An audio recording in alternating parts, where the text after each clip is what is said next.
শুরু করতে চলেছি ইলমা বেহেরোজের লেখা আমি পদ্মজা গল্পের পর্ব সংখ্যা ৩।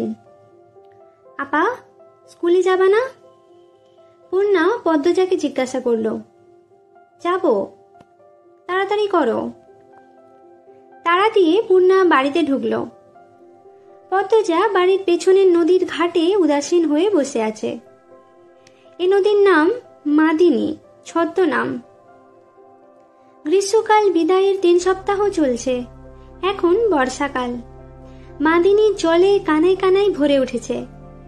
সে যেন স্রোতস্বিনী। ঘোলা জলের একটানা স্রোত বয়ে যায় সাগরের দিকে। উজান থেকে ভেসে আসছে ঘন সবুজ কচুরি পানা। পদ্মজার এই দৃশ্য দেখতে বেশ লাগে। নিষ্পলক চোখে তাকিয়ে আছে মাদিনীর স্বচ্ছ জলের দিকে। মাদিনীর বুকের ওপর দিয়ে একটা লঞ্চ যাচ্ছে। লঞ্চ দেখে ১ মাস আগের ঘটনা মনে পড়ল তার। সেদিন রাতে হেমলতা ছুরি ধার দিয়ে রুমে ঢুকে গেলেন। পদ্মজা কাঁপা পায়ে রুমে ঢুকে বিছানায় শুয়ে পড়ে। কিছুক্ষণের মধ্যেই ঘুমিয়েও পড়ে। এরপর দিন স্কুল থেকে বাড়ি ফিরে নামাজ পড়ে খেতে বসল। তখন হিমেল হন্তদন্ত হয়ে বাড়িতে ঢুকে। হিমেল হচ্ছে হেমলতার ছোট ভাই। আপা, এই পদ্ম, আপা কই? হিমেলের কণ্ঠ। কি হয়েছে মামা? জবাব দিল পদ্মজা। পদ্মজার প্রশ্ন উপেক্ষা করে হেমলতাকে হিমেল ডাকল। আপা, এই আপা। হেমলতা বাড়ির পেছন থেকে ব্যস্ত পায়ে হেঁটে আসেন। কি হয়েছে? হিমেল হেমলতাকে দেখে হাউমাউ করে কেঁদে উঠল। আপা, ভাইজান খুন হয়েছে। রাইতে কে জানি মাইরা ফেলছে রে আপা। হিমেল কাঁদতে কাঁদতে হাঁটু গেড়ে বসে পড়ল। পদ্মজা তাৎক্ষণিক সন্দিহান চোখে মায়ের দিকে তাকালো। হেমলতাকে দেখে মনে হলো তিনি চমকেছেন, অথচ তার চমকানোর কথা ছিল না। নাকি হিমেলের সামনে অভিনয় করলেন? পূর্ণা, প্রেমাকে ওদিক আসতে দিস না পদ্ম, আমি আসছি। হেমলতা বাড়ির বাইরে মিলিয়ে যান। হিমেল পাশে খুঁড়িয়ে খুঁড়িয়ে হাঁটছে। ছেলেটা বোকাশোকা, জন্মগত প্রতিবন্ধী। ২২ বছরের হিমেল এখনো শিশুদের মতো আচরণ করে। কথায় কথায় খুব কাঁদে। সেখানে তার ভাই খুন হয়েছে। ১ মাস তো প্রতিদিন নিয়ম করে কাঁদবে। পদ্মজা রাতেই ভেবেছিল এমন কোনো ঘটনা ঘটতে পারে। তবুও এখন খুব ভয় পাচ্ছে। পুলিশ কি এসেছে? মাকে কি ধরে নিয়ে যাবে? ভাবতে গিয়ে পদ্মজার বুক থক করে উঠল। গ্রামের কাছেই শহর, থানা, পুলিশ নিশ্চয়ই চলে এসেছে। পদ্ম থপ করে মাটিতে বসে পড়ল। সে খুব ঘামছে। নাক, মুখ, গলা ঘেমে একাকার হয়ে যাচ্ছে। পূর্ণা খুনের কথা শুনে খুব ভয় পেয়েছে। তার মনে হচ্ছে সেও খুন হবে। সে বেশি ভীতু। পদ্মজার শরীর কাঁপতে থাকে। চোখে ভাসছে হেমলতাকে পুলিশ শিকল বেঁধে দিয়ে নিয়ে যাচ্ছে। তার খুব কান্না পাচ্ছে। আর সময় নষ্ট না করে তড়িঘড়ি করে উঠে দাঁড়ালো পদ্মজা। মাথায় ওড়নার আঁচল টেনে নিয়ে পূর্ণার উদ্দেশ্যে বলল, প্রেমারে দেখে রাখিস বোন। বাড়ি ভর্তি মানুষ, আরো মানুষ আসছে। হেমলতা মানুষজনকে ঠেলে হানিফের লাশের পাশে গিয়ে দাঁড়ালেন। তখন ফর্সা রঙের 2 জন মহিলা ঝাঁপিয়ে পড়ে তার উপর। আকস্মিক আক্রমণে হেমলতা অপ্রস্তুত হয়ে পড়েন। খেয়াল করে দেখেন 2 জন মহিলা তার মা আর বোন। তারা হাউমাউ করে কাঁদছে, কিন্তু হেমলতার তো কান্না পাচ্ছে না। ব্যাপারটা লোকচক্ষু ঠেকছে না। একটু কি কান্নার অভিনয় করা উচিত? হানিফের মৃতদেহ দেখে মনে হচ্ছে কেউ ইচ্ছে মতো কুপিয়েছে। হেমলতার তা দেখে বেশ শান্তি লাগছে। এমন শান্তি অনেক দিন পাওয়া হয়নি। পদ্মজা সেখানে উপস্থিত হয়। হেমলতারও নজরে পড়ে। ভীতু চোখে মায়ের চোখের দিকে তাকালো পদ্মজা। হেমলতা ভ্রু কুঞ্চিত করে আবার স্বাভাবিক করে নেন। পদ্মজা চোখ ঘুরিয়ে দেখছে পুলিশ এসেছে নাকি। চারিদিকে এত মানুষ। পদ্মজাকে এদিক ওদিক উঁকি দিতে দেখে হেমলতা এগিয়ে আসেন। চোখ মুখ শক্ত করে পদ্মজার মুখ ঘুরে দেন। পদ্মজা দ্রুত ওড়নার আঁচল মুখে চেপে গোয়াল ঘরে ঢুকে পড়ল। তার মা চায় না সে কখনো এত মানুষের সামনে থাকুক। হেমলতা ঘাড় ঘুরিয়ে দেখলেন পদ্মজা গোয়াল ঘর থেকে উঁকি দিয়ে বাইরের অবস্থা পর্যবেক্ষণ করছে। কিছুক্ষণের মধ্যে পুলিশ আসলো। জিজ্ঞাসাবাদ করে হানিফের লাশ নিয়ে গেল। লোকমুখে শোনা যায় হানিফ খুন হয়েছে শেষ রাতে। এরপর নদীতে ফেলা হয়। লঞ্চ ঘাটে লাশ ভাসে। হেমলতাকে পুলিশ নিয়ে যায়নি বলে পদ্মজা স্বস্তির নিঃশ্বাস ফেলল। মানুষের ভিড়ও কমে গেছে। হেমলতার মা কাঁদতে কাঁদতে ক্লান্ত হয়ে উঠোনের এক কোণে বসে আছেন। পদ্মজা গুটি পায়ে গোয়াল ঘর থেকে বেরিয়ে আসলো। হেমলতা পদ্মজার দিকে তাকিয়ে মৃদু হাসেন। সেই হাসি দেখলেন হেমলতার মা মঞ্জুরা।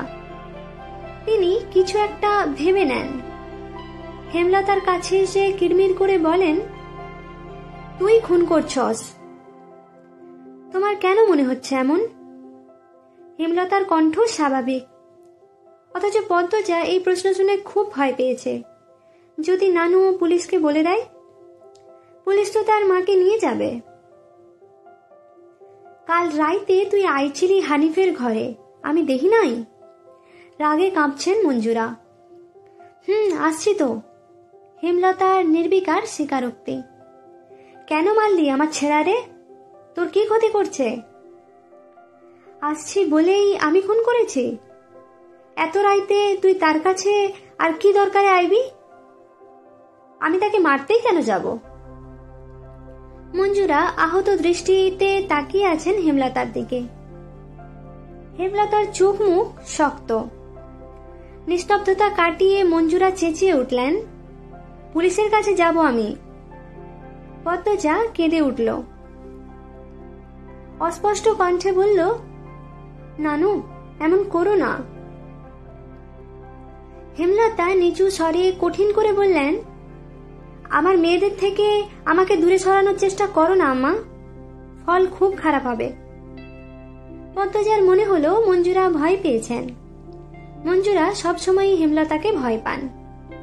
তিনি চুপসে যান, শুধু ঘৃণা ভরা দৃষ্টি নিয়ে হেমলতার দিকে তাকিয়ে থাকেন। পদ্মজা বুঝে উঠতে পারে না তার নানু কেন ভয় পায় তার মাকে। মায়ের অতীতে কি ঘটেছে? কেন তিনি এমন কাঠখোট্টা? ছেলের খুনিকে কোনো মা ছেড়ে দেয়? তাহলে নানু কেন ছাড়লেন? মেয়ে বলে নাকি অন্য কারণ? কোনো উত্তর নেই। এসব ভাবলে উল্টো মাথা ব্যথা করে। অন্য 8-10টা পরিবারের মতো কেন না তারা?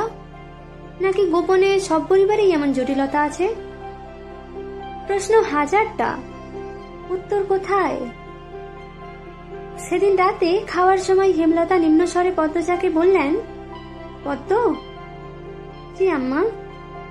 আমি হানিফকে খুন করিনি, কারা করেছে তাও জানি না। কথাটি শুনে পদ্মজা খুব চমকায়। তার মা তো মিথ্যে বলে না। তাহলে কারা করলো খুন? পদ্মজা প্রশ্ন করলো, তাহলে শেষ রাতে মামার কাছে কেন গিয়েছিলে আম্মা? হেমলতা জবাব দেননি, খাওয়া ছেড়ে উঠে যান। পদ্মজার ভাবনায় সুতো কাটলো কারো পায়ের আওয়াজ শুনে।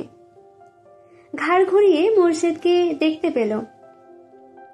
মোরশেদ পদ্মজাকে ঘাটে বসে থাকতে দেখে বিরক্তিতে কপাল কুঁচকান। এ ছেড়ি, যা এখান থেকে। পদ্মজার কান্না পায়, খুব খারাপ লাগে। নিঃশব্দে এক ফোঁটা জল গড়িয়ে পড়ে। তা আড়াল করে ব্যস্ত পায়ে বাড়ির ভেতর চলে যায়। কয়েক মাস পর পদ্মজার মেট্রিক পরীক্ষা। 3 বোন বই নিয়ে সড়কে উঠল। পদ্মজার কোমর অব্দি ওড়না দিয়ে ঢাকা। পূর্ণা এক নাগাড়ি বকবক করে যাচ্ছে। স্কুলে যাওয়া অবধি কথা বন্ধ হবে না। মাঝে মাঝে জোরে জোরে হাসছে। মেয়েটার হাসির রোগ আছে বোধ হয়, একবার হাসি শুরু করলে আর থামে না।